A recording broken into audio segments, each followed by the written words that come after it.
ഞാൻ വിചാരിച്ചു പിരികം രണ്ടും കൂടി ഇപ്പൊ കൂട്ടിക്കെട്ടു. ഓക്കെ, നമ്മുടെ ഗെയിം എന്താന്ന് വെച്ചാല് ഞാനൊരു ഡയലോഗ് പറയും, അല്ലെങ്കിൽ ഒരു സിറ്റുവേഷൻ പറയും. ആ ചേട്ടന്റെ ക്യാമറ ഇരിക്കുന്ന ചേട്ടന്റെ മുഖം ക്യാമറ സൂം ചെയ്ത് നോക്കുമായിരിക്കും പെട്ടെന്ന് എന്തെങ്കിലും പറ്റിയോ. അതെ അതെ. ഓക്കെ, അപ്പൊ ഞാനൊരു സിറ്റുവേഷനോ ഒരു ഡയലോഗോ അല്ലെങ്കിൽ ഒരു സിനിമ ഡയലോഗോ എന്തെങ്കിലും തരും. അതിന്റെ കൂടെ ഞാനൊരു ഇതുപോലൊരു നവരസം പറയും. അപ്പൊ ഞാൻ പറയുന്ന നവരസത്തിൽ വേണം അത് ചെയ്ത് കാണിക്കാൻ. എനിക്ക് കത്തിയില്ല. അടച്ചോ? എനിക്ക് കത്തിയില്ല. ഇല്ല, അതായത് ഇപ്പൊ ഞാൻ സിറ്റുവേഷൻ പറയും, ഒരു ഡയലോഗ് പറയും. ഞാൻ പറയുന്നത് ഹാസ്യത്തില് അഭിനയിച്ച് പറയാൻ പറയും. ഓ അങ്ങനെ. അങ്ങനെ ഫിലിം നെയിമോ? അല്ലല്ല, ഫിലിമിലെ ഡയലോഗോ അല്ലെങ്കിൽ എന്തെങ്കിലും ഒരു കോമൺ സിറ്റുവേഷൻ. കോമഡി ആക്കും. ഓക്കെ, റെഡി അല്ലേ? ഓക്കെ, അപ്പൊ സിറ്റുവേഷൻ ഇതാണ്. ഞാൻ ചേച്ചിയുടെ ബെസ്റ്റ് ഫ്രണ്ടാ. എൻ്റെ ഒരു വകയിലുള്ള ഒരു അമ്മാവന് ഒരു ആക്സിഡന്റ് പറ്റി ഹോസ്പിറ്റലിലായി. അപ്പൊ ഇക്കാര്യം ഞാൻ അമ്മാവന് വേണ്ടി ഭയങ്കര ക്ലോസാ. അപ്പൊ എന്നോട് ഇക്കാര്യം പറയാനുള്ള ധൈര്യം ആർക്കും ഇല്ല. അപ്പൊ ആ ടാസ്ക് ചേച്ചി എത്തിച്ചേക്കുവാ. അപ്പൊ എന്നോട് വന്നിട്ട് പറയണം, എടി ഒരു കാര്യം പറയാനുണ്ടായിരുന്നു, നിന്റെ അമ്മാവൻ ഇതുപോലെ ഒരു ആക്സിഡന്റ് പറ്റി, പേടിക്കാനൊന്നുമില്ല, പക്ഷെ ക്രിട്ടിക്കൽ സ്റ്റേജില് ICU ഹോസ്പിറ്റലിലാ എന്ന് പറയണം. ഇത് ഹാസ്യത്തിൽ വേണം എന്നോട് പറയാൻ. അങ്ങനെ ചിരിച്ചോണ്ട് പറയണം. അതെ, ഹാസ്യത്തിൽ പറയണം. അതെ, സുഖാണോ? ആടി, എന്തൊക്കെയുണ്ട് വിശേഷം? നന്നായി പോകുന്നു. നമുക്ക് അമ്മാനെ ഒന്ന് കാണാൻ പോവാം. അമ്മാന്റെ കാര്യം വൻ കോമഡിയാ.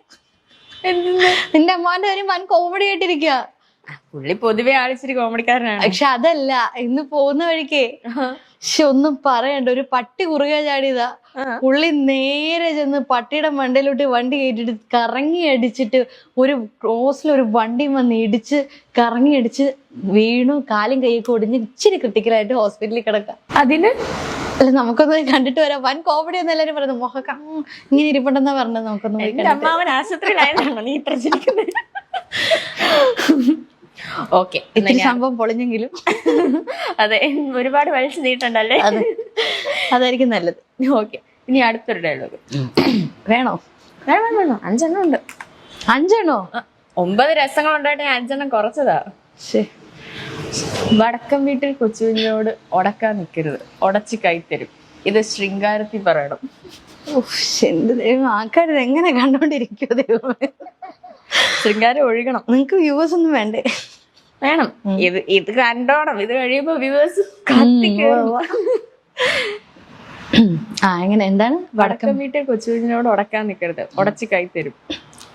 ഉടച്ച് കൈത്തരും, ശൃംഗാരം. ശൃംഗാരം. അതെ, വടക്കം വീട്ടില് കൊച്ചുകുഞ്ഞിനോടെ, വടക്കം വീട്ടില് കൊച്ചുകുഞ്ഞിനെ അറിയില്ലേ? ഓടുന്നു. പുള്ളിയോട് ഉടക്കാൻ നിക്കണ്ട, നിന്ന ഉടച്ച് കൈത്തരും. ഓടുന്നു. മതിയോ? സന്തോഷായോ? സന്തോഷം.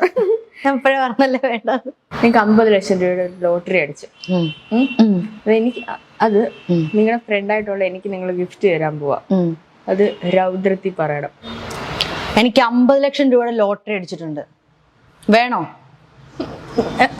എനിക്ക് 50 ലക്ഷം രൂപയുടെ ലോട്ടറി അടിച്ചിട്ടുണ്ട്. വേണമെങ്കിൽ വന്ന് എടുത്തിട്ട് പോട്ടു. അയ്യോ, അപ്പൊ എനിക്ക് തരാൻ പോവാണോ? വേണേ വന്ന് എടുത്തിട്ട് പോ. ചുമ്മാ എനിക്ക് ദേഷ്യം വന്നിട്ട് ഇരിക്കാട്ടോ. ഒരു കാര്യം ഞാൻ പറഞ്ഞേക്കാം, വേണേ വന്ന് എടുത്തിട്ട് പോ. ഇനി അടുത്തത് വീരം.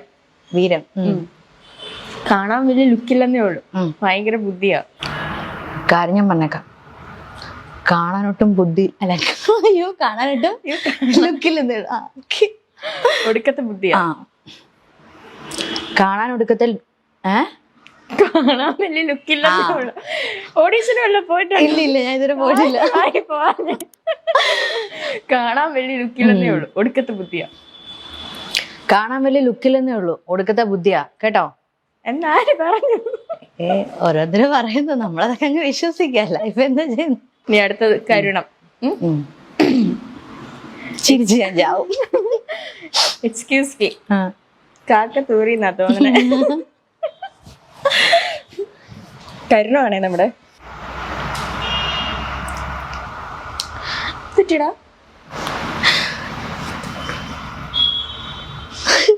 എന്താടാ നീ പറക്കണോ? ഞാൻ മോനെ കാര്യം പറ, എന്ത് പറ്റി? കാക്ക ചത്തുപോയോ? കാക്ക തൂറിയതാ തോന്നുന്നു. അയ്യോ എന്റെ മോനെ, നിനക്ക് ഇങ്ങനെ വന്നല്ലോ. എനിക്കറിയണ്ട. എന്നോട് എല്ലാരും ക്ഷമിക്കണം, ഞാൻ വിനീതമായിട്ട് അഭ്യർത്ഥിക്കുന്നു. എങ്ങനെ ഉണ്ടായിരുന്നു ഗെയിം? ഇഷ്ടപ്പെട്ടോ? നന്നായിരുന്നു. നല്ലായിരുന്നോ? അടിപൊളിയായിരുന്നു. ഓക്കെ, അപ്പൊ നമ്മളിപ്പോ ഒരു അടിപൊളി ഗെയിം ഒക്കെ കളിച്ചിട്ടിരിക്കുകയാണ്. സന്തോഷായോ? സന്തോഷായി. ഞാൻ അത് ചോദിക്കേണ്ടത് സന്തോഷായോ? എനിക്ക് സന്തോഷായി. ഇഷ്ടായോ? അവർക്ക് എന്തായി കാണും എന്തോ. ഇത് റിലീസ് ചെയ്യുമ്പോഴായിരിക്കും. അതെ അതെ അതെ, ഇഷ്ടംപോലെ കമന്റ്സ് കിട്ടും.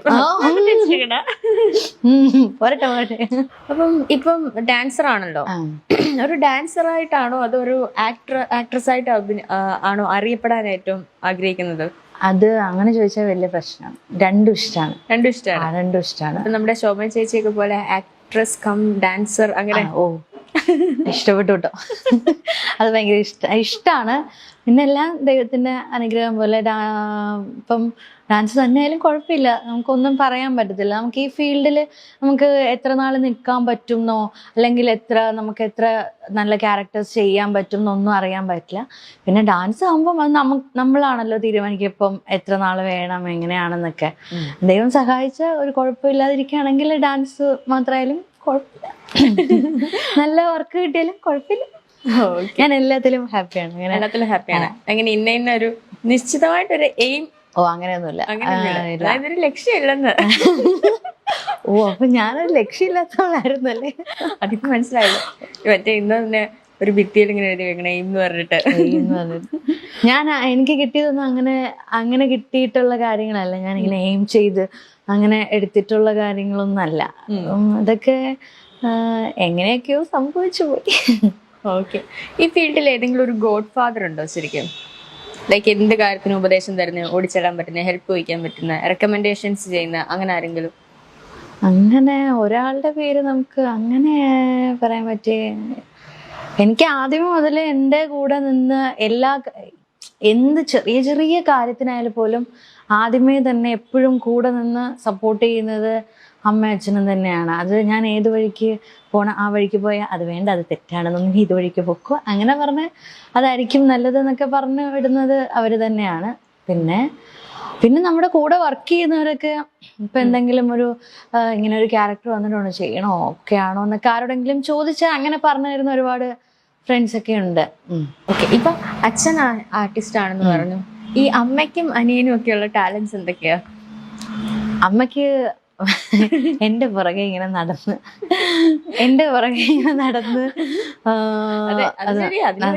അത് വേണം. പിന്നെ തീർച്ചയായിട്ടും ഇപ്പം നമ്മളിപ്പം ഷൂട്ട് ചെയ്യുന്ന സമയത്ത് വർക്ക് ചെയ്യുമ്പോഴും സീരിയൽ ചെയ്യുന്ന ടൈമാണെങ്കിലും നമ്മൾ പോയി സീൻ ചെയ്തു വരുന്നു. പക്ഷെ രാവിലെ മുതല് വൈകിട്ട് വരെ രാത്രി വരെ തീരുന്നിടം വരെ അവിടെ ആ റൂമിൽ ഇങ്ങനെ വെറുതെ വെറുതെ ഇങ്ങനെ ഇരിക്കണം. പിന്നെ എന്റെ പുറകെ അത് ചെയ്യണം ഇത് ചെയ്യണം, എന്നെ ഹെൽപ്പ് ചെയ്യാനും അങ്ങനെ.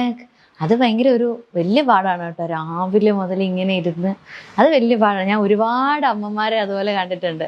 നമ്മുടെ ഇൻഡസ്ട്രിയിലെ ഒരുപാട് ആർട്ടിസ്റ്റുകളുടെ അമ്മമാർ ഇങ്ങനെ കൂടെ ഇരുന്ന് രാവിലെ മുതൽ രാത്രി വരെ ഇരിക്കുക. അത് കുറച്ച് പാടാണ് കേട്ടോ.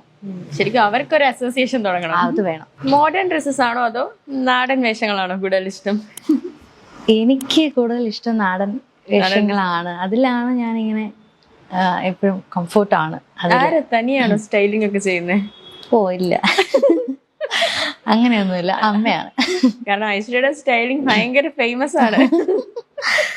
എന്ത് ഇന്റർവ്യൂസ് ഒക്കെ ഏതൊക്കെ എവിടെയൊക്കെ കണ്ടിട്ടുണ്ടെന്ന് തോന്നുന്നില്ല. പിന്നെ ഒന്നും കാണാതെ ഞാൻ ഇന്നിങ്ങനെ വന്ന് രാവിലെ ഇരുന്നതാ. ഞാൻ ആ കാര്യത്തിൽ വൻ തോൽവിയാണെന്ന് പറയാം. അത്ര അറിയാം. എല്ലാ ഡ്രസ്സും സെലക്ട് ചെയ്ത അമ്മയായിരിക്കും. എല്ലാ ഡ്രസ്സും സെലക്ട് ചെയ്യുന്ന അമ്മയാ. പിന്നെ ഞാൻ തന്നെ ഇടുന്നതൊക്കെ എന്തെങ്കിലും ഇട്ട് കഴിഞ്ഞാൽ അതൊക്കെ ഇതെന്ത് വേഷം എന്നായിരിക്കും എല്ലാവരും മിക്കവരും ചോദിക്കുന്നത്.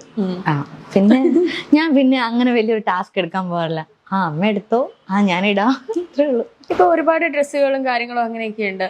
അപ്പം നമ്മളിപ്പോൾ കേൾക്കുന്ന ഒരു കാര്യം, ഈ ബോഡി ഷേമിംഗ് എന്ന് പറഞ്ഞാൽ അത് എപ്പോഴെങ്കിലും ഫേസ് ചെയ്തിട്ടുണ്ടോ? കാരണം ഐശ്വര്യ കുറച്ചും കൂടി ഒരു ബബ്ലി ഫിഗർ ആണല്ലോ. അങ്ങനെ അതിപ്പം പറഞ്ഞിട്ടുണ്ട് ഇങ്ങനെ ഭയങ്കര തടിയാണ് അങ്ങനെ പറഞ്ഞിട്ടുണ്ട്. പിന്നെ നമ്മളെ നേരിട്ട് കാണുന്നേക്കാളും ഒന്നും കൂടെ തോന്നും, ഫ്രെയിമിൽ ഒന്നും കൂടെ കുറച്ചുകൂടെ തോന്നും, അങ്ങനെ ഫീൽ ചെയ്തിട്ടുണ്ട്. പല ആർട്ടിസ്റ്റുകളും അങ്ങനെ പറഞ്ഞിട്ടുണ്ട്.